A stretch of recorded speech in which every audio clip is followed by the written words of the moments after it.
Angel Reese was supposed to become the next superstar.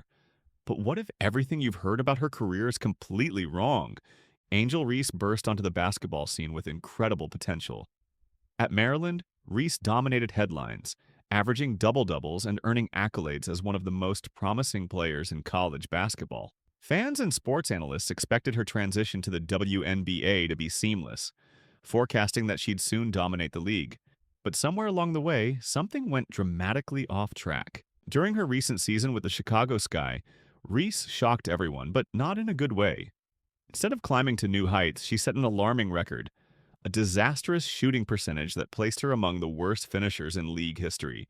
Reese shot only 44.5% from within 5 feet, a zone that should be almost automatic for a post player, and even worse, a mere 13% from slightly farther out. But here's the most astonishing part. Nearly 40% of her rebounds came from her own missed shots. Fans and analysts quickly noticed this troubling trend, raising serious concerns about her efficiency and role on the team. But statistics alone weren't the full story. Controversy truly ignited when Reese's off-season training videos went viral. Instead of focusing on the areas where she clearly struggled, Reese spent her practice sessions launching three-pointers, imitating Steph Curry.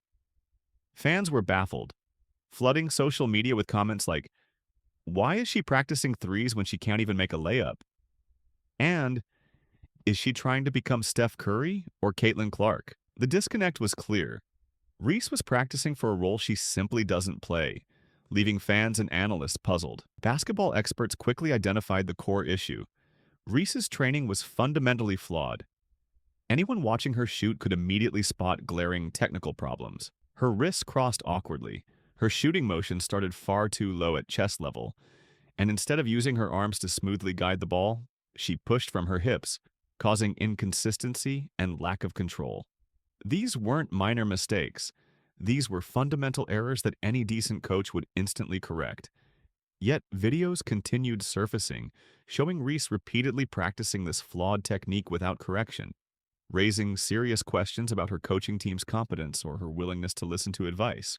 In sharp contrast, Lexi Hull of the Indiana Fever was making headlines for all the right reasons. Hull's workout footage provided a stark, embarrassing contrast for Reese. Every drill Hull did had a clear, strategic purpose, targeting specific skills directly linked to her role on the team. While Reese seemed intent on chasing viral Instagram moments, Hull quietly practiced catch-and-shoot techniques, precise cuts, and strategic screen actions, exactly the skills needed for her position. Hull wasn't alone either. She trained alongside teammates Caitlin Clark and Brianna Turner, honing their on-court chemistry. This wasn't just Hull's personal choice. This was part of the Fever's broader, carefully designed player development strategy. Indiana coaches identified Hull's areas of struggle, creating custom workouts that focused exactly on those needs. The result was unmistakable. Hull's performance dramatically improved, making her a key contributor rather than a bench player. Meanwhile, Reese's training sessions looked scattered and unfocused, leaving analysts openly questioning whether the Chicago Sky even had a development strategy at all. Social media might have been Reese's worst enemy. Her training videos felt designed more for TikTok likes than genuine improvement. Fans mocked these sessions, labeling them as nothing more than highlight reels that had zero connection to her real role on the court. Analysts suggested Reese was prioritizing fame over actual development. Instead of drilling post moves, footwork, or finishing around the rim, Reese's insistence on shooting flashy threes drew criticism from nearly every corner of basketball media. Behind closed doors, insiders whispered more troubling concerns. Basketball scouts and insiders questioned Reese's basketball IQ, arguing that a player with her potential shouldn't be so confused about her role or skills. Speculation grew that Reese might be surrounded by yes people, individuals unwilling to challenge her or provide the critical feedback necessary for genuine improvement.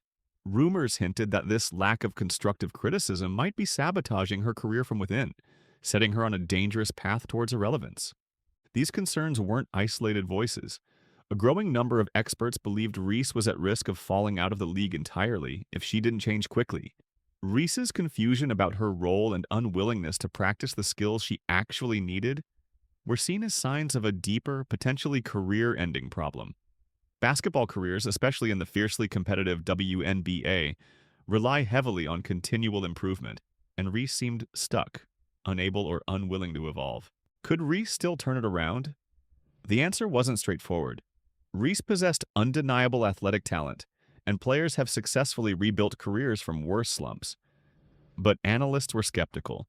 For Reese to rebuild her credibility, she'd need radical change. Starting with a willingness to acknowledge and fix her flaws, she'd need to refocus on core post skills, improve finishing efficiency, and align her training closely with her actual position. But skepticism remained strong. Would Reese swallow her pride, accept criticism, and fundamentally alter her approach? This isn't just about Reese, it's about the type of success she seeks. Reese's troubling trajectory highlights a modern struggle: fame versus genuine excellence.